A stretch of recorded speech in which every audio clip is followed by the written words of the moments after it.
what else is going on. I started saying, Kevin. And then Ellis started saying, Kevin. But he won't let me record him saying, Kevin, in demon voice. You want to just say it really quick? Kevin. Would you like to say a swear word on my podcast? No.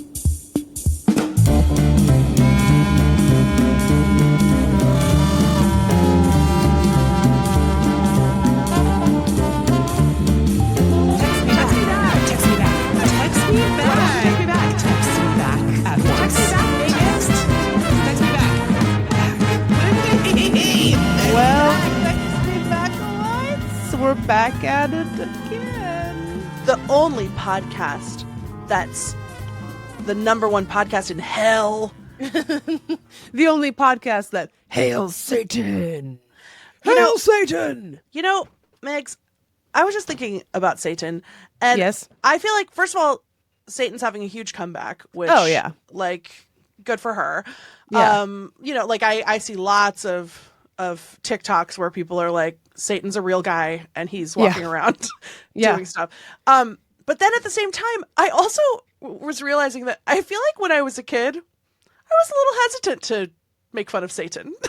Even though he got you a little bit. Not really. Like I was raised with no religion at all, but it was just, it felt, the taboo was stronger. Like I feel like when I was a kid, I was like, it is a little edgy to say Hail Satan. Yeah. Ooh. And now I might be awakening something. Oh, wait right. a minute. Well, like how I believe in Bloody Mary. You got to be careful with Bloody Mary. You know who believed that Satan was a real guy walking around, by the way? Who? United States Supreme Court Justice Antonin Scalia. That's fucking who. And it's like, I read that interview where he said that. He was like, oh, yeah, of course I believe in Satan. Come on. And I was like, what? And then I was like, I guess that makes a lot of sense if you're purported to be a Catholic. Isn't it weirder that more people aren't just actively telling me how much they believe Satan is a real guy walking all around? Megan, you're not going to get all the way to becoming a Supreme Court justice if you don't believe in yourself. See what I did, Megan? Up top. I said, I implied that he's Satan. Antonin Scalia is Satan. He was though. He was, and though. He simply returned home when he finally kicked the bucket low those many years ago. Bye, bitch. Like little Nicky. Yeah, exactly. His father, Satan, sent him to Earth to find his purpose, and it's really cute if you think about it. His purpose was being bad. His purpose was ruining my life. Sorry, I just realized baby voice doesn't really make sense. I'm your wife. You're my wife. He did ruin me. We're about to record this episode. I would like to say I'm so sorry about Kevin. I don't know what's going on out there, but I feel like people like it when they can hear Kevin in the background of the podcast. So enjoy, I guess. And I'm really sorry. I'll try to keep it to a minimum. But this week we have much exciting news to discuss. Actually, we only have one piece of exciting news to discuss, and it's that I went on an airplane. I rode a plane to Seattle, Washington, where I saw many of my friends, including Lindy West. That's her name. That's what we call her. And we thought it'd be fun to do another little travel diary with a tiny influencer microphone. And I was like, this will be like 30 minutes of content. That'll be easy. That's one segment done. Then I was uploading all my recordings into the little editing software that we use. And I had 1 hour and 20 minutes of chit-chatting into this microphone. And I was like, I don't remember that. That doesn't seem right. So in just a moment, you're going to hear the ramblings of a madwoman, parentheses, me. That's me. And I hope you enjoy it. And I hope the sound quality doesn't make you want to rip your listening devices out. They're going to love your it. Internal listening devices out of your ear hole. They're going to love it. Oh, I have one little story to tell you, little bonus story before we start our field recordings. Are you ready? I'm ready. And then the field recordings are the whole episode. Yeah. And sorry. No, don't say sorry. I know for the parts where I was there, we got some golden nuggets, so you're going to love it. We really did. Yeah, excitingly, Lindy has not heard any of this. So Lindy's going to hear it for the first time at the same time as all of you. Yep. But first, Lindy has a tale to tell. Yeah, I have a tale to tell. So Aham and I went out to dinner last night. Ooh. at Finisterre in Port Townsend. If you haven't been and you live in Jefferson County or Clallam County, to be honest, you got to get your ass to Finisterre. It's so good. Or Clalco, as they call it. Do they? Sure. Yep. So we're eating our little meal. I say to Aham, oh, I learned a fact. I learned a new fact that I'm going to tell you. He's like, oh, really? Interesting. Tell it to me. Why do I feel like that's not what he said?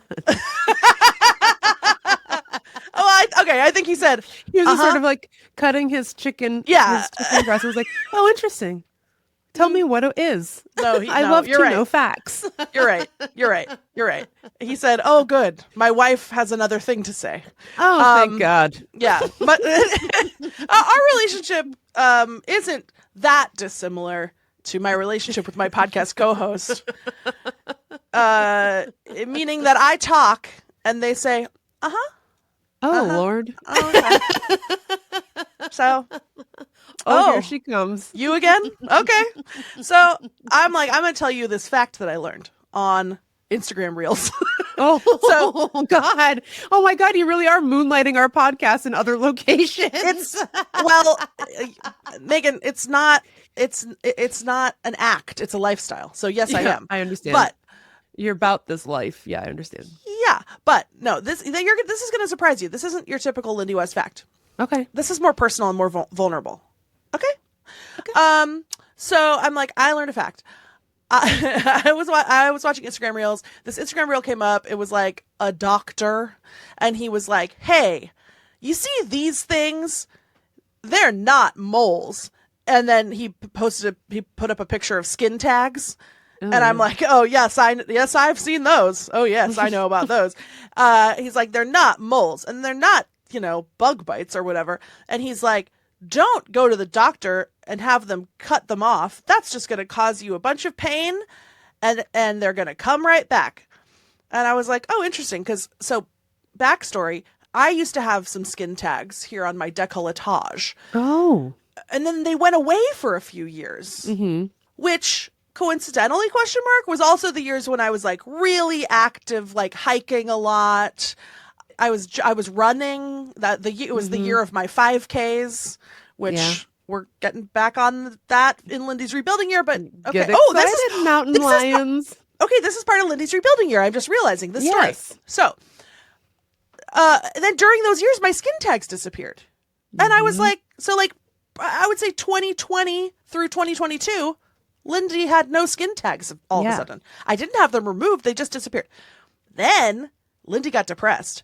She stopped running. She stopped hiking. She's scared of cougars.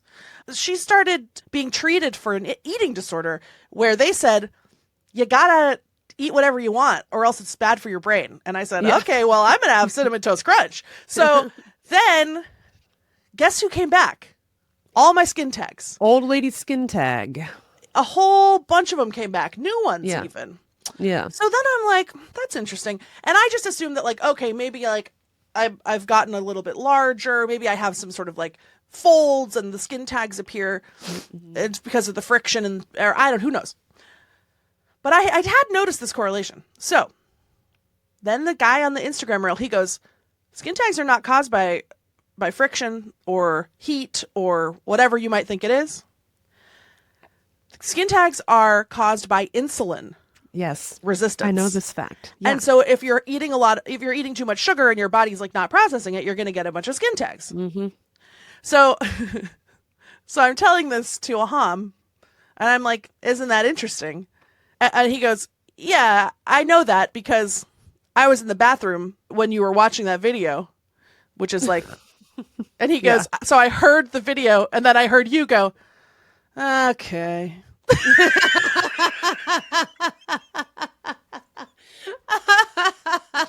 All right. Oh, you got me. All right, video.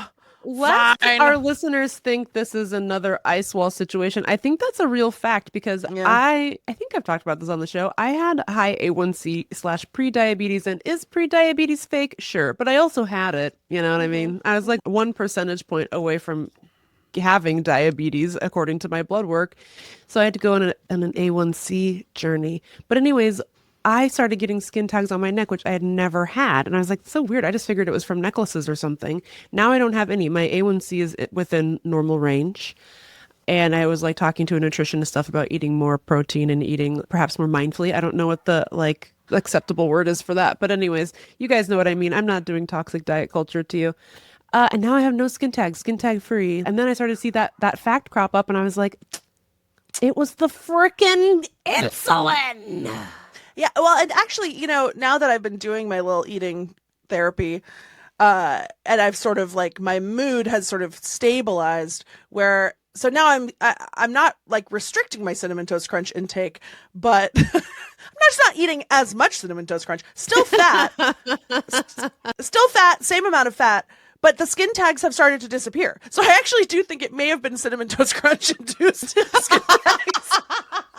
If you're General Mills, like the military officer, can you give us a call and let us know what skin tag ingredient you're putting in the Cinnamon Toast Crunch? I have a guess, but I want you to confirm it, buddy. Well, congrats on your skin tag journey. I feel like that with the feet, we're turning it around, babe. It was just for sure. It was so funny because I kind of thought I was telling Aham like a vulnerable fact where I was like, God, I had this moment of reckoning where like, you know, because I've also recently realized that, did you know it's possible for me to die? I didn't know that before. I only just recently discovered this as well. Yeah. When I got appendicitis, I was like, oh, are you telling me there's stuff going on in there that I have no control over and some of it might take me out? Like, what are you all going to do if I'm dead? That doesn't even make any sense. Surely the world would cease to be. It doesn't make any sense. But yeah, so I had this moment with this Instagram reel where I was like, oh, I recognize something in myself. And then I'm telling it to Aham and he's like, yeah, like literally he's like, yeah, I heard your whole journey. And then I heard you go, okay. I spoke out loud. I didn't even know that I had done that. I spoke out loud back to the doctor in the TikTok video. Yeah, I feel like genuinely cannot believe the thing that's gonna like put you on the path of like rebuilding as far as your diet is an Instagram reel. Some random doctor you don't even follow. Yeah. Like, hey, Lindy, I know why you have skin tags. I'm going to become a fitness influencer now. I'm going to do 10 lunges on each side, 10 deep squats, and 10 shoulder taps. I don't need to be skinny. But I don't like when my purse strap catches on one of these skin tags. I don't like it. You know what I mean? Yeah. I would do toxic diet culture just to get rid of the skin tags. Not aesthetically. That's fine. You know what I mean? I will take one single Jardiance pill to get my skin tags under control. You hear that, Instagram reels? I'll take it every day if it comes with a MP3 of the jingle. Not an MP3. I want to have as close to a physical copy of the Jardian singles I can get. I don't want these streaming services taking it away from me. I don't trust him. It's like George Lucas with the Star Wars. You can't see the originals. What if one of these days I can only get the freaking replacement Jardians jingle? Yeah, I know. You can only get the man. I have type 2 diabetes. Nobody wants that. You're getting, which is like, yeah, it's the equivalent of the remade Star Wars movies where he puts in Hayden Christensen as the ghost at the end. Exactly. And the lady, they add a song. Exactly. Nobody requested that. I want that weird old guy with the messed up face at the end. I sure do. Not Hayden Christensen. Hell no. So anyway, lest any of you are afraid, this is just a joke. Hashtag satire. But I don't like my skin tags. And I apologize if I said something wrong. I don't know. Anyways, we're going to stop talking because there's much, much more to discuss from the road. So stay tuned because here it comes for you. Because we're talking about the road. Sorry. And I am so sorry about Kevin. I'm about to hang up. I'm going to hang up on the podcast. Yeah. I'm going to go out to where Kevin is. I'm going to chuck him out the window. It's a ground floor, so he won't get injured. He just will have to live outside for the rest of his life. I think he might like it. Yeah. So don't worry. You'll never hear Kevin in the background of this podcast again. And with that, enjoy.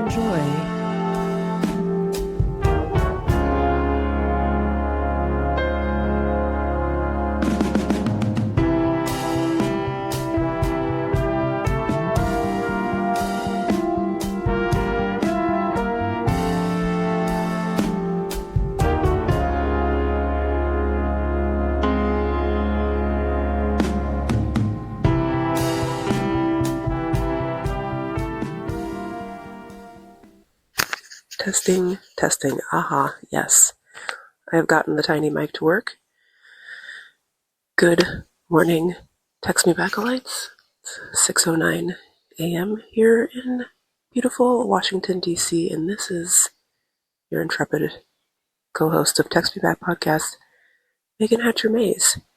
And I am about to head to Seattle, so I dusted off the tiny microphone to make a little travel diary. I strongly suspect there will be no mournful harmonicas involved in this one. I feel the harmonica, it belongs to the rails.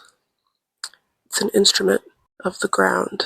I don't know if there's like a comparative airplane instrument, like an instrument that perfectly captures the vibe of a mode of transportation, quite like the harmonica captures the vibe of train travel, but I don't know. Maybe a harp. Maybe somebody will get on the airplane with a harp and play us like a little song or something. Anyway, I'm going to visit Lindy, of course, and I'm going to see my family and my brother's dog, whose name is Mabel.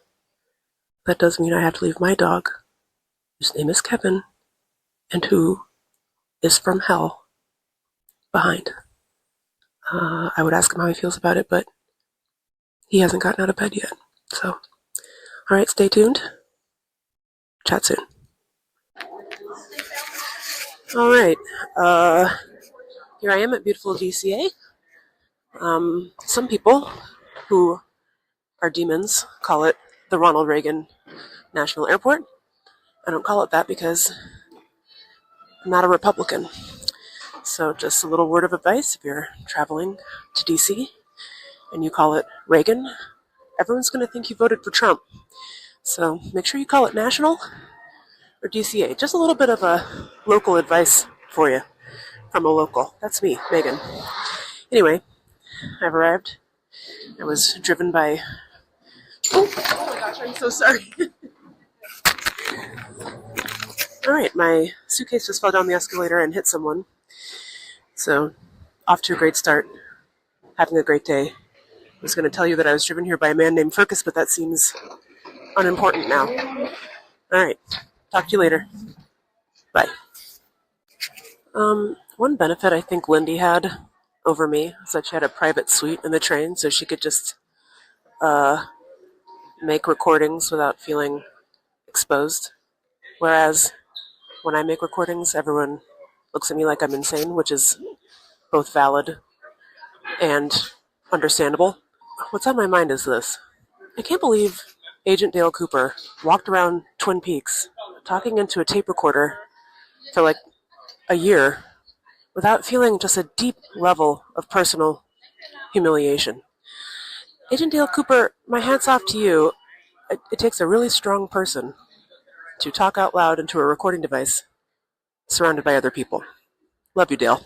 Okay, my flight is about to board, and I'm wondering, text me back, lights, are you the type of traveler who swarms the door even though you're in like boarding group E, just absolutely surrounding the poor gate agent, just swarming her like like a bunch of wasps?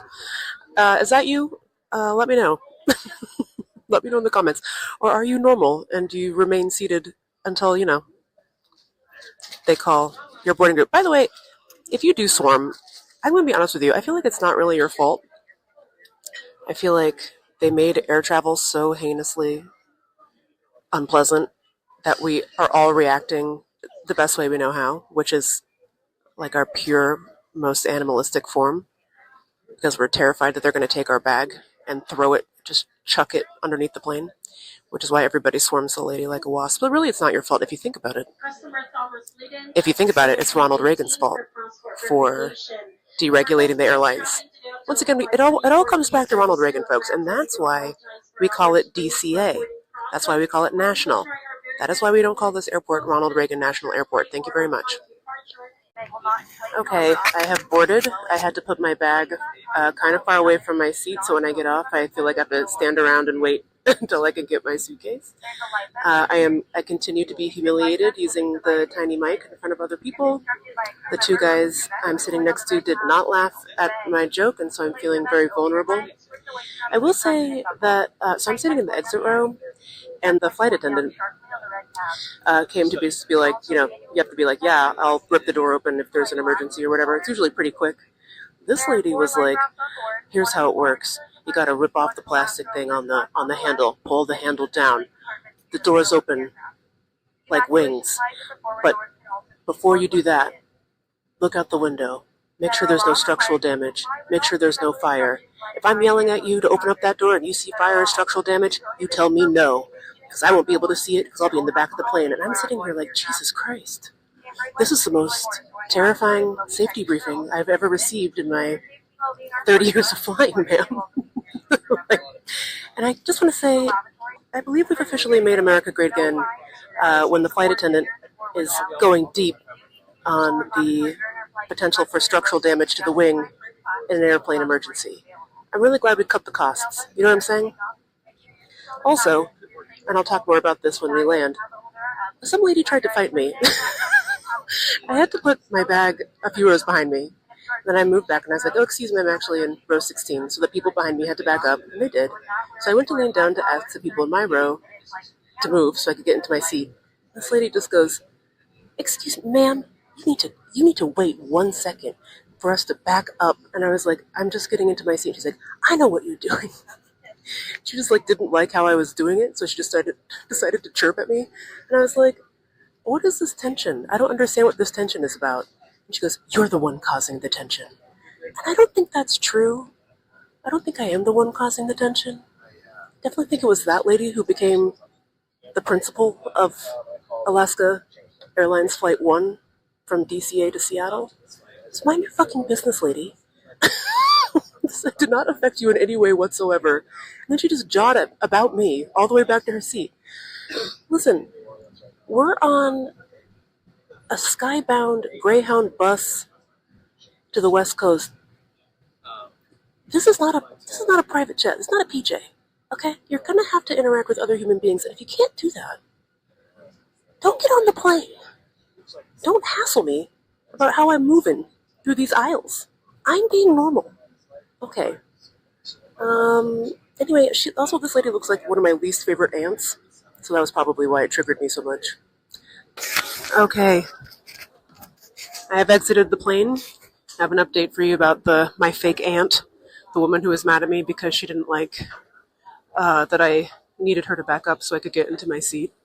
I guess the speed with which I was moving was very upsetting to her. Anyway, so the issue here is I had to place my bag several rows behind me, and unfortunately, as I look back to determine where in space and time my fake aunt was, my beef partner, she was sitting right underneath my bag, folks. That's right, I put the bag in the overhead compartment above her seat. That was the only space that was left. I had to do it. The flight attendant told me to do it.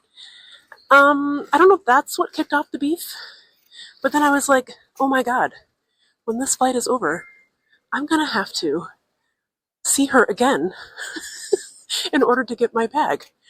But then guess what? God shined his light upon me, folks, because a bunch of people had to put their bags in rows behind them, and we all just made this one white guy take down our bags and hand them to us. So what I'm trying to tell you is, men occasionally come in handy. Like when you're trying to avoid some lady who started a beef with you over seat selection. I just want to say, shout out to burly Caucasian males who have sort of benevolent, sexist views about handing women their bags. To you, I say, I love you, and I think we should get married. Thank you. All right, here I am. I arrived at my brother's home actually many hours ago, but then I got distracted by my friend Mabel, who's a dog. I also needed to eat my natural soft taco, which is a taco from Taco Time. I will say I really regretted only getting the small tater fries. I should have at least gotten a medium. First of all, Taco Time does something with their tater fries. They're like extended edition. You know what I mean? Like you know how like you get like a Plymouth Voyager extended and it has like 8 extra inches of caboose, like extra space. That's what the tater fries are like at the Taco Time. They're like longer, they're taller than your average tater fry, and I feel like they double or triple fry these bad boys. So good. And anyway, the small only comes with like 8 tater fries, and that's simply not enough for an adult woman to feel sated. But anyways, it was a wonderful meal. Anyway, I'm here with Mabel. Let's see if she wants to talk about anything of importance. Mabel, I know you've been a little bit upset at the noise in the neighborhood today. Is there anyone in particular you've got your eye on?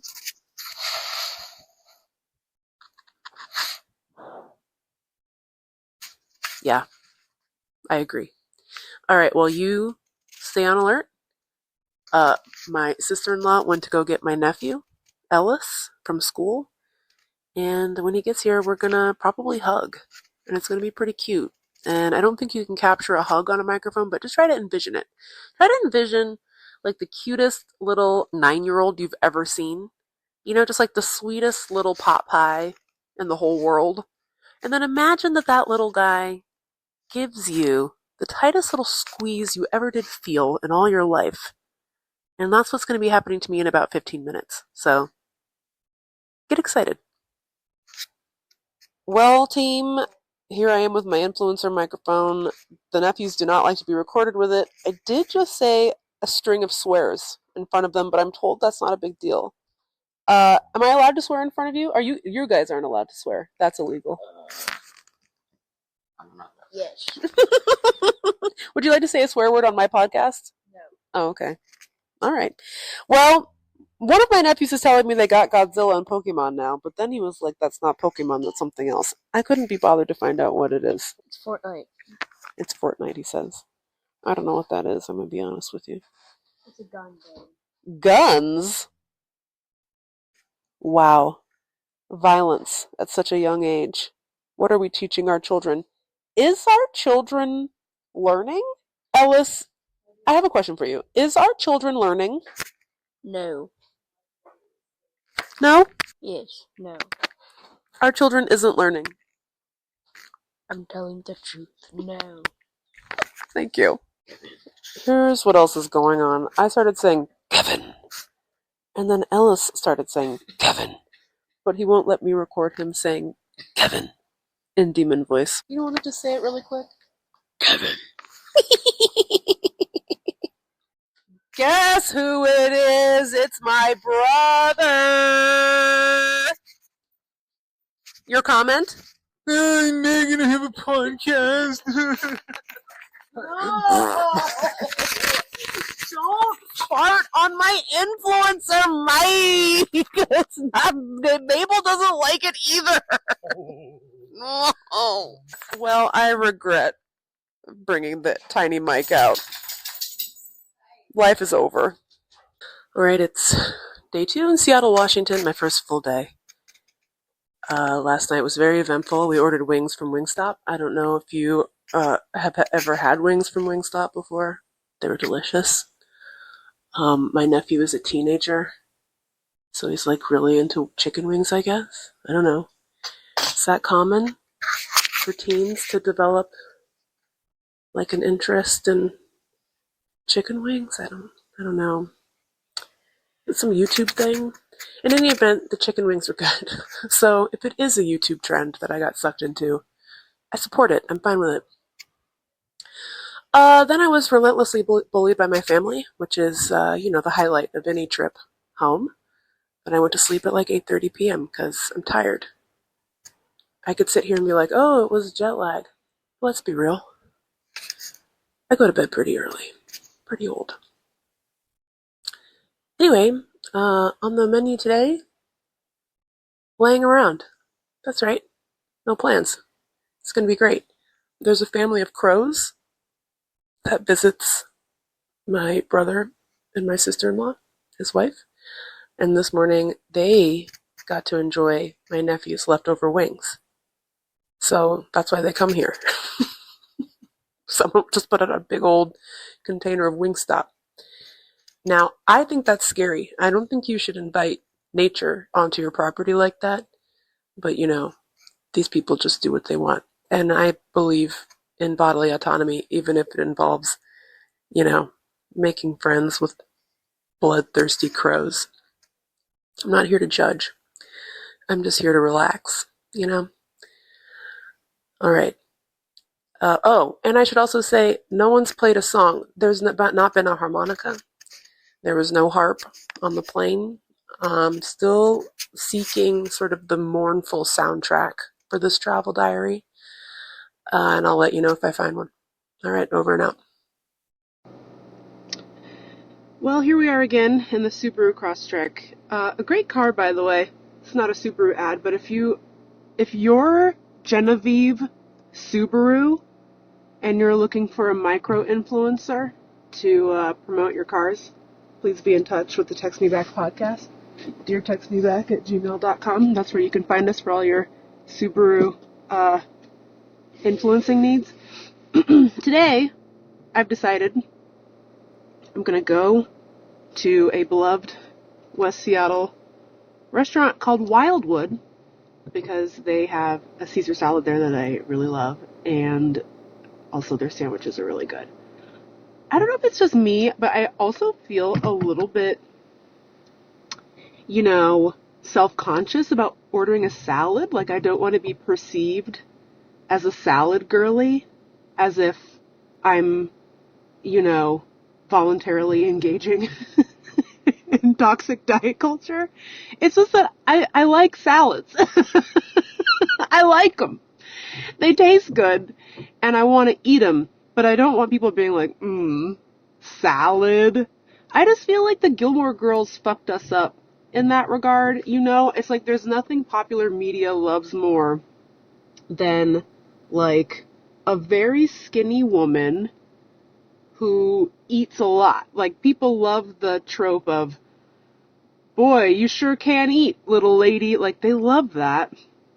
And so it's so bad to be perceived as anything other than a Gilmore Girl eating, like, French fries on top of Chinese takeout or something. Like, you mix the French fries in with the General Tso's. And if you're not doing that, you're not a girl's girl. Anyway, this got unexpectedly vulnerable for my travel diary, which is mostly just supposed to be about jokes and farts and things, and then became about salad and my high A1C and my pre-diabetes. Anyway, the point is, I like Caesar salad. It's fucking good. Although, of all the salads, except for perhaps a Cobb, I believe the Caesar salad is the most looked down upon by actual participants of diet culture due to the cream-based dressing that is used upon the salad. So maybe I'm doing radical girls dumb by eating the Caesar salad? I don't know. Let me know what you think. I know none of you who listen to this show would care if I ordered a Caesar salad if we were hanging out. It's just something that goes on in my internal processes. It's as if I have some hang-ups about food, thanks to the society in which I was raised. Let me know if you can relate. So, after that, my emotional upheaval about whether or not it's diet culture to order a salad, I went and I got the salad. I went and got the Caesar salad. Or so I thought, you guys, okay? Because, listen, I love the Caesar salad, and the main reason I'm going to this place is because I want the Caesar salad. The sandwiches are good, but that's not really why I'm going. It's just that the Caesar salad isn't enough food. So you gotta get a sandwich as well. So I'm like, I'll get this sandwich, and I'll get my little Caesar salad. Off I go. The lady at the counter's like, do you want to replace the French fries with the salad? You just want the salad instead? And first of all, that's the number one diet culture perception that gives me the most heartburn. No fries. I'll have the salad. Like, who do I think I am? Frickin' Jenny Craig over here, you know what I mean? But I did want the salad. I've already established this. All I wanted, really, at the end of the day, was a Caesar salad. So I say, yeah, sure. No fries. Give me that Caesar salad. She's like, great. The way she punched it into the point of sale system was a little bit weird. It said side salad, Caesar dressing, but I was like, maybe that's just how they do it. I don't need to micromanage this lady. Okay, you know what I mean? So she hands me my little box. Off I go. I head back to my brother's house for a business meeting, knowing I'm going to have to eat my lunch on this business meeting. I open up that box. You guessed it, gang. It was a side garden salad with Caesar dressing on top. It wasn't the Caesar salad. It had, those fucking tragic little grape tomatoes sliced in half. Nobody likes those. Nobody eats those except for, like, rabbits. Or is a tomato a nightshade? Would that kill a rabbit? I don't know. I don't want that. I don't want a little garden salad with a sliced tomato. I wanted the Caesar salad. So now I guess I have to go back there and be like, hey girl, no offense and no shade to you, and I don't want you to feel bad, but I need that Caesar salad, okay? None of this garden salad business, ma'am. The Caesar, that's what I came here for. That's what I'm about. And for some reason I feel embarrassed by this. I'm not the one who screwed up the salad situation. But something embarrassing about going to the same restaurant twice in the span of 45 minutes, demanding salad. Who have I become? You know what I mean? Anyway, I'm despondent over this salad situation, and I guess I'm going to get back in my little Subaru. Get my Caesar salad. And I just want everyone to know that Wildwood is an exceptional eatery. I love it. No notes, except for the salad. This is the salad situation has sent me into a tailspin. Other than that, a great place. I don't want to defame them in any way whatsoever. If you find yourself in the West Seattle neighborhood, do go. However, make sure you're clear about the Caesar salad order when you're making it. Okay, because you don't want to find yourself in a situation where you're getting a Subaru twice in one day to go demand a salad. All right. I am back in Wildwood. I'm about to exit the Subaru. And we're going to get this salad. And I don't know, if you're a therapist, will you write in and tell me why you think I feel so humiliated by this? Just a salad. People are allowed to have salads. People are allowed to go to the same restaurant twice in one day if they want to. It's a good salad, you know? What are you, the salad police? Anyway, I'm going to keep my little microphone on here. But, this is all about the podcast and what's good for the podcast. What's good for the podcast is this Caesar salad. So, let's get it, Who's going to stop me? Hi, I'm back. Just a Caesar salad to go, please. Yeah. Do you want to add any protein to that guy? No, ma'am. I think just a salad. Romaine is okay for you? Yeah. Okay. Can I have remind me of your name? Megan. Thank you. Thank you. Okay. All right. We did it. I am going to double check that it's the right salad before I leave. I've been burned too many times. Okay, no judgments. Thank you. Okay. I double checked. It is a Caesar salad. Thank God. I am at rest. The only mistake I made is 1,000% on me. I panicked and I accidentally got romaine instead of kale. Kale is the superior base to this particular salad, but remain as perfectly delicious as well. We're going to call this a win for salad lovers across the nation. We're going to call it a win for Megan Hatcher Mays, that's my name, and we're going to call it a win for Text Me Back Podcast and all who listen and love the show. This has been truly one of the most emotional journeys I've been on in my 42 years of life, and I never want to experience anything this harrowing ever again as long as I live. Thank you for coming with me on this journey.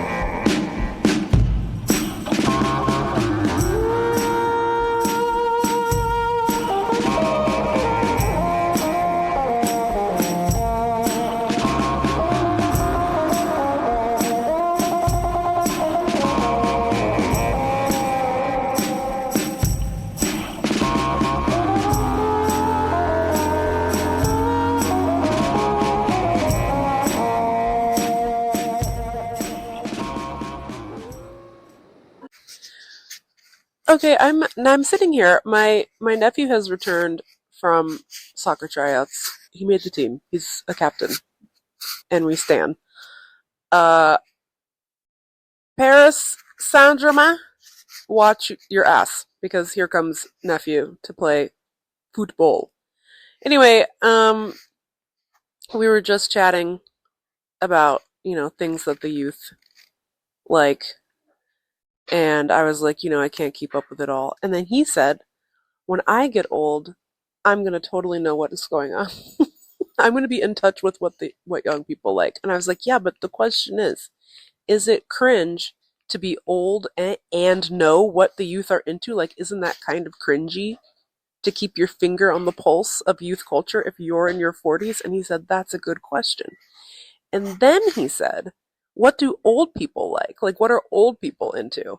And I was like so taken aback by that because, old people are constantly harassing young folks to tell them what's interesting and cool these days. Young people never ask old people what's cool within the old people community. You know what I mean? I just thought it was such a funny question. And then, I was stumped. I was like, what do old people like? I have no idea. I was extremely stumped by the question, but here's what I came up with. I was like, old people like to watch prestige dramas, preferably on Apple TV, a streaming service that literally no one has. And he said, that's correct. No, but what even is on Apple TV? Which is a perfectly fair follow-up question. I said, old people like to develop extremely niche interests, such as craft beer, or like old people like to get into things that only Europeans care about, like soccer. Like, old people like to wake up at 5 a.m. and watch Premier League. And he said, really? Maybe old people aren't so bad. So if you're an old person who wakes up at 5 a.m. to watch Premier League, congrats. Your aura points are extremely high. You are not cringe.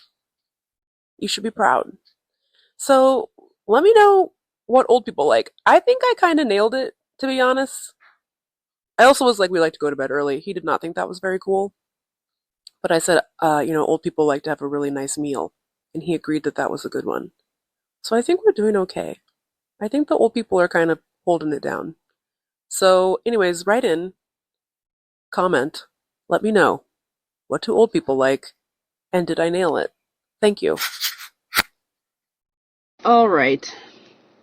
I just had a lovely dinner with my good lifelong friend. Her name is also Megan, by the way. We met in kindergarten, and I'm fairly certain that we became friends because we were both named Megan. Initially. And we stayed friends because she's an absolute delight. Love her very much, and I have known her since 1987, and she lives in Bellevue.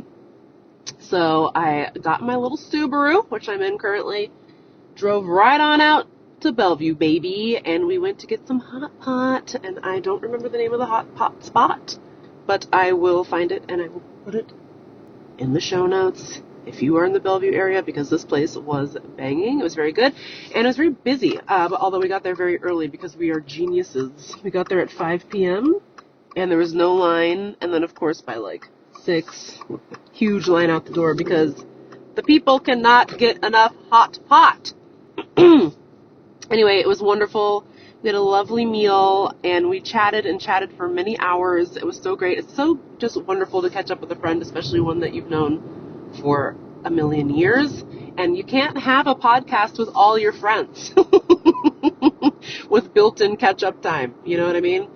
So it was really lovely, and we had a good dinner, and then went back to her house where I got to spend a lovely evening with her 2 children, Miles and Reese, who are like 2 little wonderful comedians.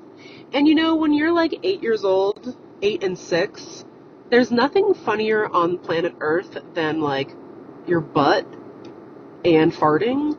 And can I just say something? That's correct. Like, that is still true to this day. The definitive comedy rankings are as follows. Somebody says a word kind of funny. That's number 1. Number 2, somebody fell down. We love that. Can't get enough of somebody falling down. Number 3, butts.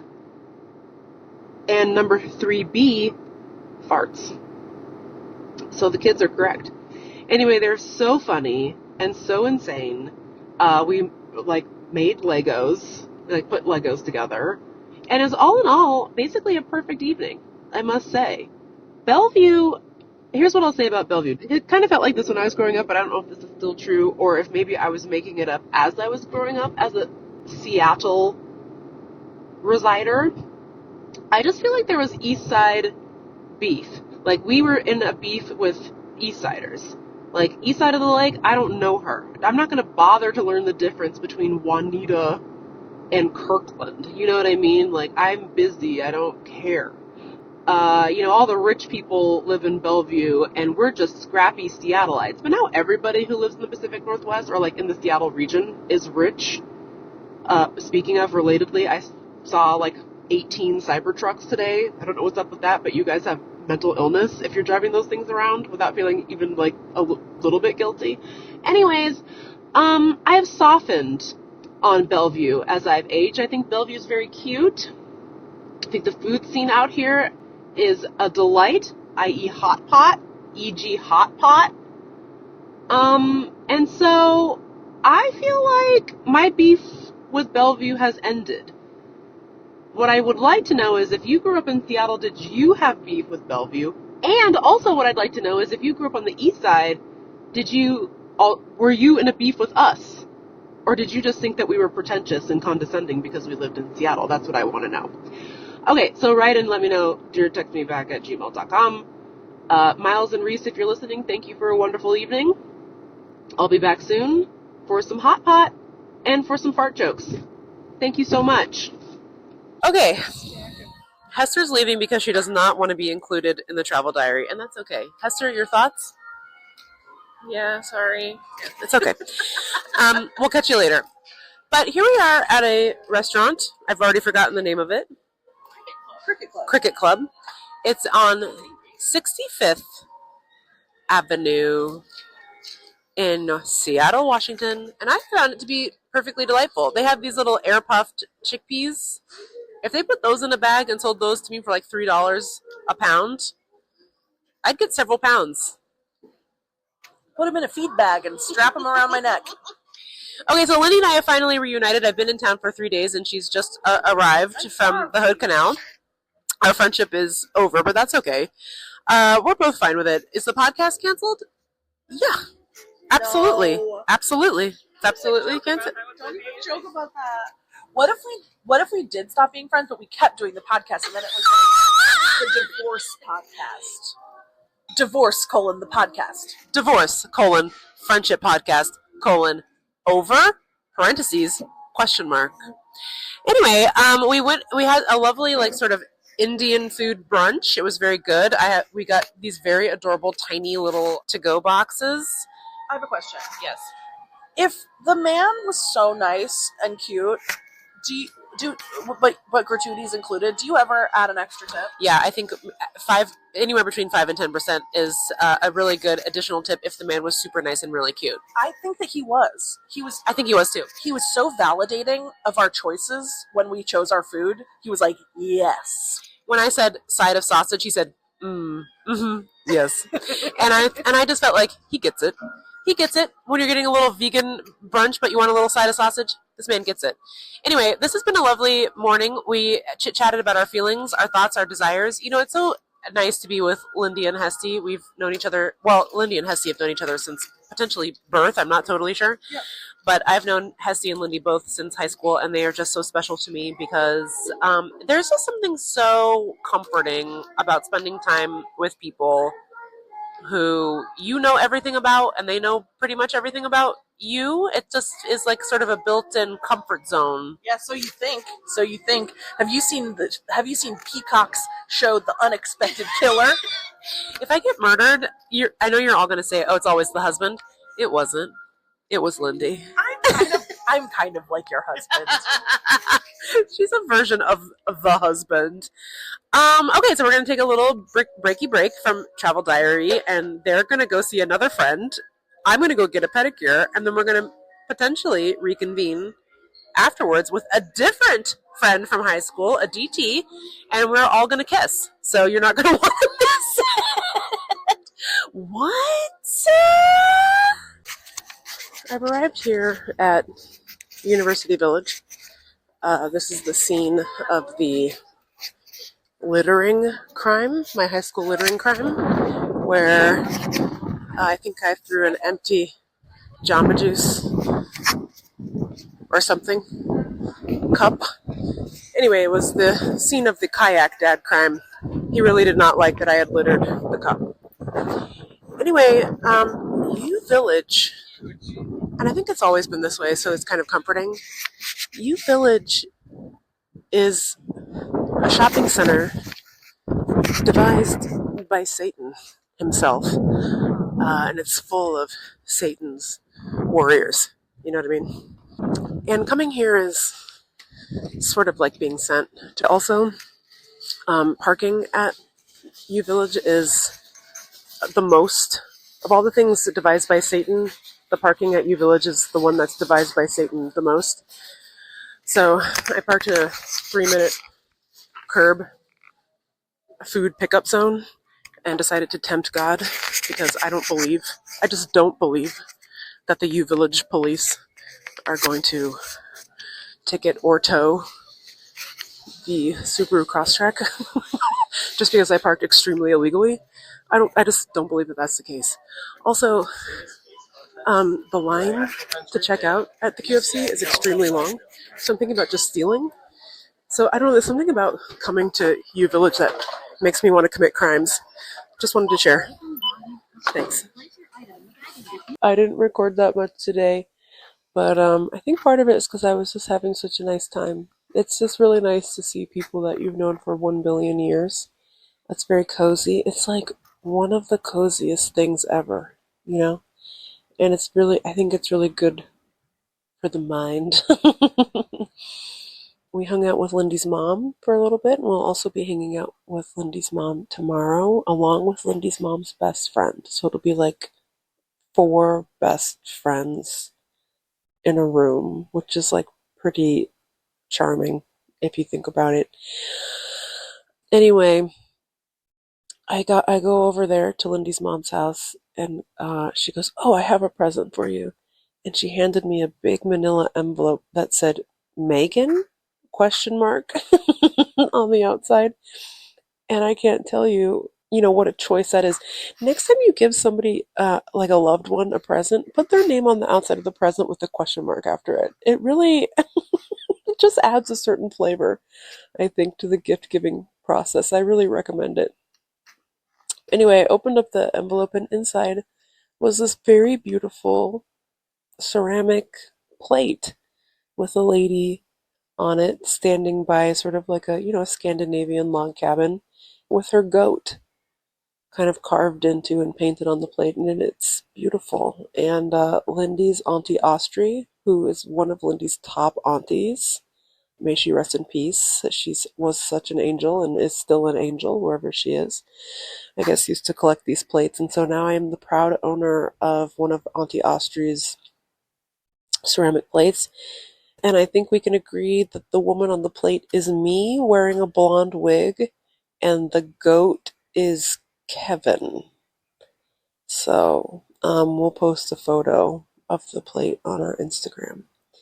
So that was today. It was a nice little day. It was like, it got kind of warm at one point, and I had to buy a t-shirt at U Village and change into a t-shirt because I became Pig Woman outside of the Rivian store at U Village, and that's an arrestable offense at U Village. In fact, they don't allow pig people there.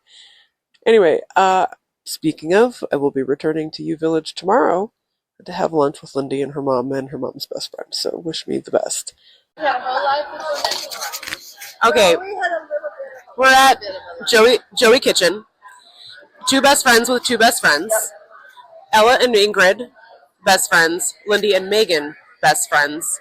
And I think the question is, what's your top best friend lesson over the many beautiful years of your friendship? What's your secret to staying best friends? What's your best friend secret? I don't know. She's just wonderful. I just love her. We just kept showing up. I don't know. I showed up for your wedding. You showed up for my life. We showed up at the beach. No, not for my wedding. I got married when you weren't here. She got married on the sly when I was in New York. Oh, an elopement? Oh, no, it was planned. No, I wasn't included in the plan. So. You were in Norway.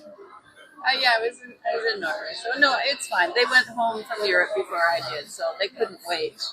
They were young, and it wasn't exactly like that, but that's the romantic version. No, I think we talk a lot about everything, and I think we're pretty much honest with each other, but we don't judge each other. Yeah. And I think we feel safe. Yeah, telling our innermost secrets, even if we don't want anybody else to know. Yeah. So what do you guys? I mean, wait, Ella, what's Ingrid's top secret? I haven't told her everything. Not everything.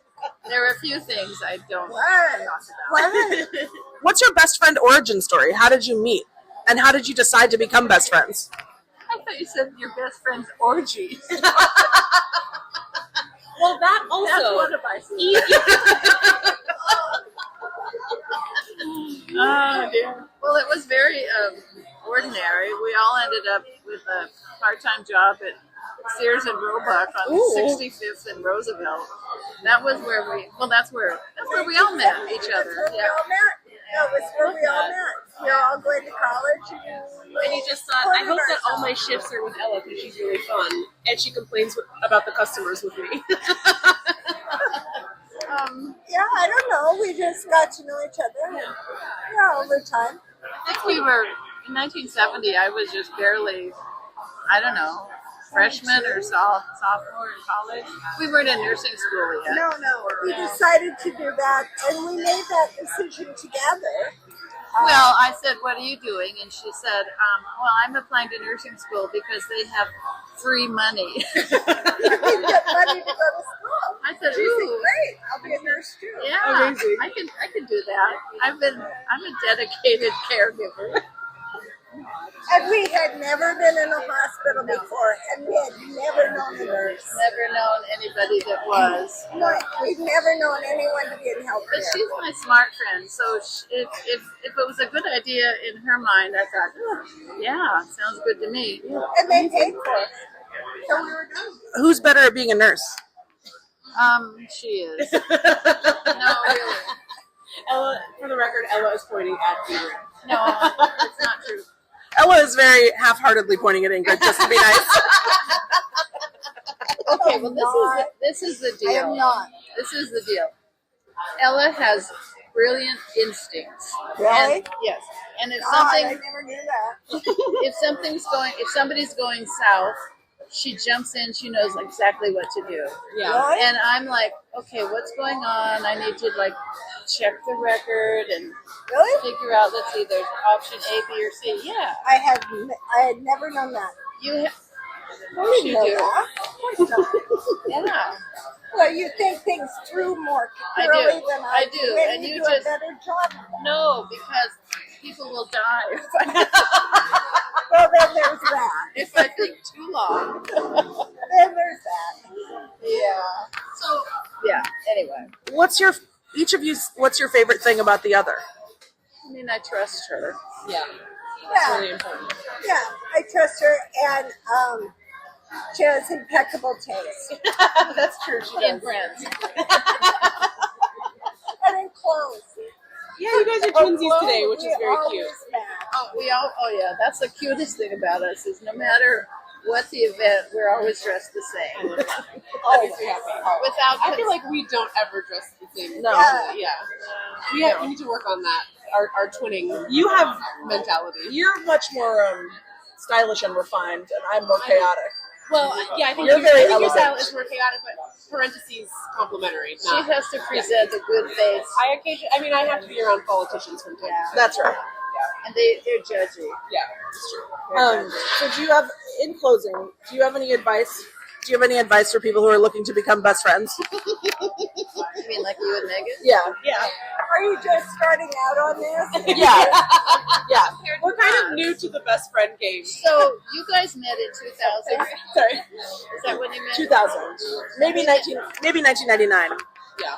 Yeah, maybe. I thought you went to high school together. We did, but we didn't really meet until like the last semester, so it was probably like spring of 2000 that we met. Yeah.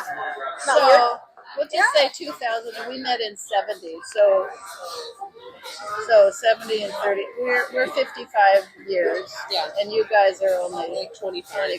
Yeah. So you got a long way to go. Yeah. But you Got a lot had to learn. practice. You're Yeah. doing well. Yeah, you think we built a solid foundation of best friendship, in your view? Which is good because now in these trying times. Yes. You need best friends more than ever. I hope we get sent to the same jail. Yeah. Who do you think will do better in the work camp? She will. Ella wins again. Another W for Ella. Ingrid just doesn't have her heart in it. The work camp, the gulag. Yeah. Mom, you don't think you'll thrive in the gulag?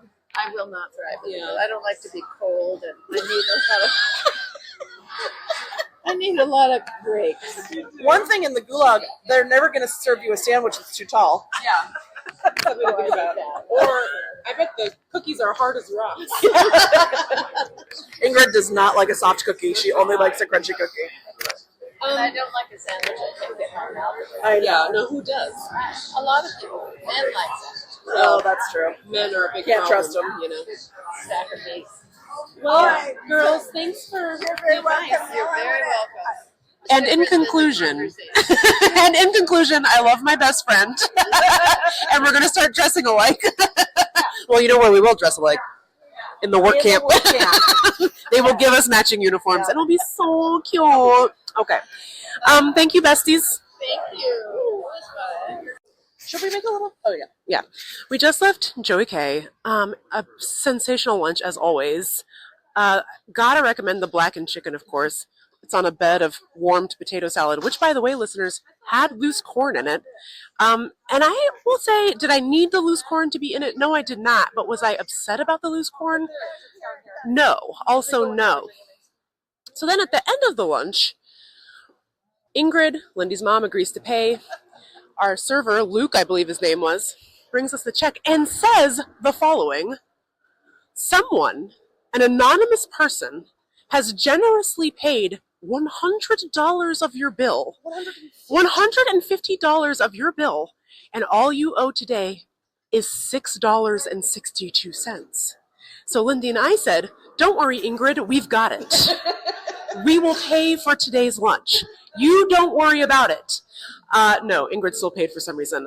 And then we were like screaming at the table of Joey K, saying, who is this person? Who did this? Who did this? Who is this person who has paid for our lunch? And Luke, locked box, refused to say a word. He would not say. He was like, I know who it is, and I won't tell you. Yes. I will not tell you who it is. And I was like, was it Joey? If it's Joey, you have to tell us. And he was like, and he kept saying, it's not Joey. It's not Joey. Yeah. It's definitely not Joey. Yeah. And then I debased myself. Yeah. I humiliated myself by saying, well, it was probably a fan. I said, I have fans. I don't know if you're familiar with my work. Yeah, if any of you read a lot of Samantha Irby, it's giving her famous story, Are You Familiar with My Work? It was giving that. Lindy was like, was it a woman about my age wearing glasses? Because that's the demo. And he was like, nope. No, it wasn't a woman. And we were like, not a woman. A husband? And I was like, was it a husband? So then Ingrid realizes she accidentally left the wrong tip. She put 20% on $6 instead of 20% on $156. So she runs Luke down to be like, sir, I need to give you more money for your tip. And then Ingrid got to extracted the information. How did you extract the information? I just said, who paid the bill? And it turns out it was just a family sitting behind us who I didn't even see. Lindy said they looked vaguely familiar, but she wasn't sure. Yes. And I was like, oh, are they a podcast listener? If it was you, a podcast listener, please be in touch. It was so generous and so kind. And if I had known, I would have gotten 2 orders of blackened chicken. So please let us know next time if you're going to be doing this. And by the way, if it was you and you do listen to this podcast, don't blame Luke. Ingrid is very persuasive and intimidating. She's intimidating, but she's also very charming. Great charm victory for Ingrid today. She discovered who was the lunch buyer. But we still actually don't know who you are. We don't know. I think his name is Luke. Anyway, a great charm victory for us all. Thank you to whoever bought us our lunch. You are a perfect angel. We are entering you into the Text Me Back Hall of Fame. Thank you, and we love you. Okay.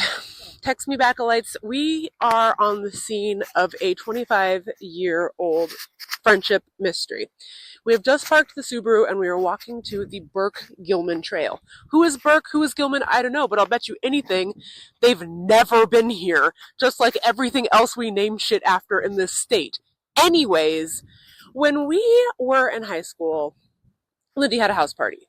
And I, of course, was sober and just enjoying a backyard night walk alone. I was just standing in her backyard like just a drunken freak. And all of a sudden, I heard a deep voice appear, like just clear from the night, say, "Hello, young man." As if coming from the Burke Gilman Trail, because the trail backs right up to her childhood home, basically. I, of course, scream, freak out. Some guys, friends of ours, who were at this house party at Lindy's, come running out to see if they can find out who it was who was back here. I don't know what they thought they were going to do, by the way. Yeah, as though 2 teenage boys can take down the killer. To take out Gary Ridgway, give me a break. But they come running out and there's no one is out here. So everyone thinks that I'm insane, just like a drunken freak who misunderstood what was going on. Yeah, they thought it was naught but the wind. Yeah, because the wind famously is saying shit like, "Hello, young man." First of all, don't misgender me before you end my life. That's rude. And second of all, at least stick around so we can figure out what's going on here, you know? And so for 25 years, we have wondered, what the fuck was that about? So we're currently wandering up and down the Burke Gilman Trail behind Lindy's former home just to get a sense of how this could have happened. Meagan, there's the dogwood tree. So also famously, after this event, my parents came home and my mom, herself a bit of a mystery solver, she said, "Lindy, who pruned my dogwood tree?" And I said, "What do you mean?" And she said, "Someone pruned my dogwood tree." And what she meant was, I know you had a party. I know you had a party. And I know one of your little rascal henchmen went out in the back and drunkenly ripped branches off my dogwood tree. And so we have now arrived at the stretch of trail that directly abuts the house I grew up in. And lo and behold, the dogwood tree herself is still standing. Good for her. She looks great. So here's the thing. I don't know that I've ever been back here, on this side of the house. And first of all, I'm very aware that we are being the killer right now in the investigation of this event. Correct. But I didn't realize, actually, the trail is much farther away from your back fence than I thought. Yeah. So this person must have climbed down this sort of small hill. Well, there used to be a little set of stairs over here, so let's go see. Okay. But when I was growing up, this area here, which now is sort of real plants. Bug Oh, food. I see. So this Yeah, so used to there be- is like a little path here. There's a little Yeah. clearing in between these two tree/bush things, and there's a little set of I'll stairs. take a picture of it. So this person must have come down these stairs or climbed down this little hill thing. So this was much more open Yeah. 25 years ago. Now there's huge shrubbery. The little path with the stairs was more open when we were in high school, but then all of this over here to the right was more wild. It was like blackberries and morning glory vibes. I see. Okay. But it wasn't this sort of impenetrable. Like what it looks like now is you would not walk down it. You would not see it unless you knew it was there. Like it wouldn't cross your mind to. Megan's gonna stand in the archway. I'm gonna stand in the archway for reference. Okay, we're gonna post that on our Instagram. And I wonder if you could. I think you at the time you may have been able to see down into the yard Interesting. and maybe notice that there was a young man. A young man teetering on the brink of being kidnapped. So if you're the person who was walking on the Burke Gilman Trail like kind of late at night on probably like a Saturday on like 95th and Matthews Avenue, can you call in the show and let me know what your fucking problem is? By the way, I know who you are. I know you're fucking Gary Ridgway. So Gary, if you call me collect from whatever lowly prison you're in, I'll accept the charges, man, because I want to know how close I got to actually getting murked by the actual killer, because it was like one of the scariest moments of my life. Listen, I'm not saying you're wrong about it being the killer. I'm just saying Gary famously not out looking for young men. Although maybe that's how you survived. Yeah, he was like, oh wait, never mind. I did have a really bad haircut in high school, so I think that saved me from a lot of mischief, if I'm being honest. By the way, there's absolutely people just kind of walking around in Lindy's house, and I do feel bad, but this is important. This is investigative journalism, folks. If you're the people who live in Lindy's old house, please don't be mad at us, and please subscribe to our Patreon. Thank you. We love what you've done with the place. Okay, so from this angle, so now we're at a different angle. We do love what you've done with the place. It's beautiful. It's great. From this angle, you can see into the backyard. So it's possible that this person was kind of like walking, like kind of towards your house, saw me in the backyard, then kept walking, saw the stairs, and was like, I'm going to go freak this person out and potentially kidnap and kill them. Yes. You know, Megan, there also wasn't always a fence in the back. I don't remember. I'll have to ask my mother when we built the fence, because I think it may have just been an open path down to the back patio. So that was just a freeway for the killer. An absolute superhighway for the killer. A homicidal superhighway. So it's not like we're going to solve this mystery. Obviously, we'll never figure out who it was who tried to kill me that night. But it's so nice to get just a little bit of extra perspective about what exactly happened here. To get a little lay of the land for the killer and how he moves through life, you know? If you're the owners of this house, sorry we creeped you out so bad. I'm sorry. You know what we're doing? We are not breaking the generational trauma of being weird in the backyard of this house. Now they're caught up in the loop of backyard trauma. Oh no. Oh no. No, I don't think that they know that we're back here.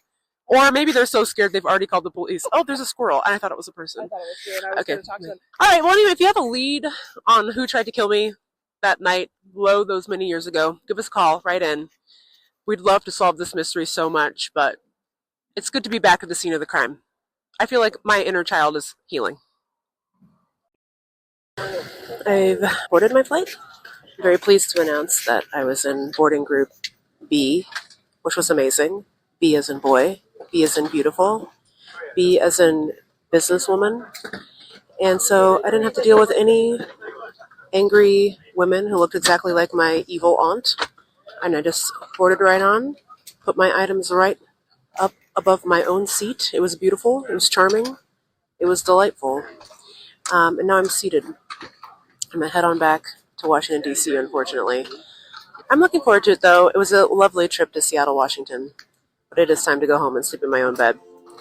As a final note, I would like to say that Lindy and I discovered what it is that would be the soundtrack for this trip if the heavens ever shined their favor upon me. And what it would be is like a traveling girls' choir visiting Washington, D.C. They all get on the airplane and they start singing whatever song it is they've been practicing. for their next concert. And what I've learned is I love my friends. I love Seattle, Washington, but I also love to go home. And I'm looking forward to seeing Kevin and Margie. And you know what? Even the cat. To embrace them warmly and say, I love you. Meagan Hatcher-Mays, signing off.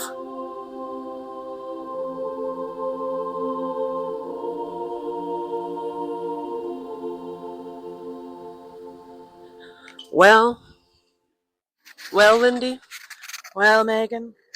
We've come to the end of the show. Although, technically, we're recording this before I record my final travel diary, but then this will be at the end, and so it will be like it was the end, even though it's not. It's a little bit like time travel. I'm Dr. Emmett Brown, and you're Martin McFly, and we're getting in a Subaru. Actually, I'm Jennifer, and I'm passed out in the garbage.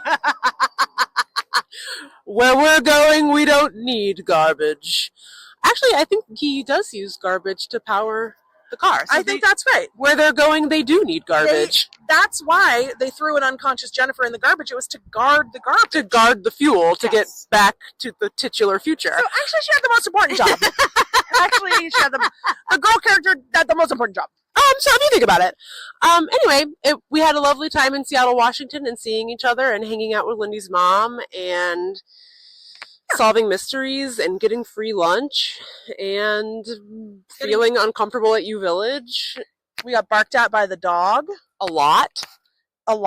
And we had a cookie. Oh, and the cookie was insane. It was that one from Metro Mart that's all melty. It's called the cookie. It's called the cookie, and they're right to say it. Yeah. It's a good-ass cookie, man. Like I would say a little cringe to call it the cookie with a capital T, capital C. Because I'm going to cringe school. I'm learning about what's cringe and what isn't from my 23-year-old stepdaughter. Meagan, what did we learn today? Emojis are back, baby. It is not cringe to use emojis in text messages. They're back, but she did not tell us what the coolest emoji was. Didn't need to. And she said, but she did say it was cringe to overthink what emoji to use. So just something to carry with you through your life, listeners. That's true. By the way, she didn't need to tell us what emoji is the coolest because we already knew the coolest ones are spirally eyes guy, melting guy, and sunglasses guy. Nice. So therein wraps up another beautiful episode of Text Me Back Podcast. Please support our Patreon, patreon.com/textmebackpod. And I have something to say, which is that we got a really cute comment in the Discord from someone saying, hey, when you guys hype the Patreon, you should mention that it includes membership in the Discord. And because they were like, I just joined this Discord, and this Discord is so cute and fun. Something to think about, listeners. Patreon.com/textmebackpod. I think your mom doesn't like the way that I close the gate. And so now she's forcefully closed the gate just to make sure that it's actually closed. Anyways, and on that note, we'll end the show. Mwah!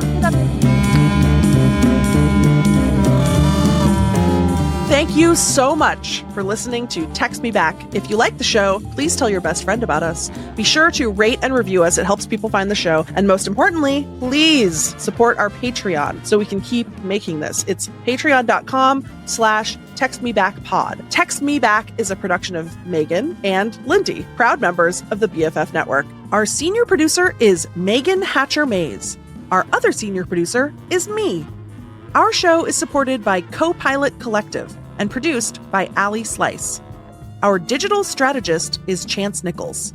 Diana Bowen is our video and creative wizard. Our production team includes Lindy West, Meagan Hatcher-Mays, our loves, our anxieties, and our fears. Our music is by Chief Ahamefule J. Oluo. Special thanks to our perfect angels, Jeannie Yandel, Brandy Fullwood, and Isolde Raftery. I'm Lindy West. And I'm Meagan Hatcher-Mays. See you next week.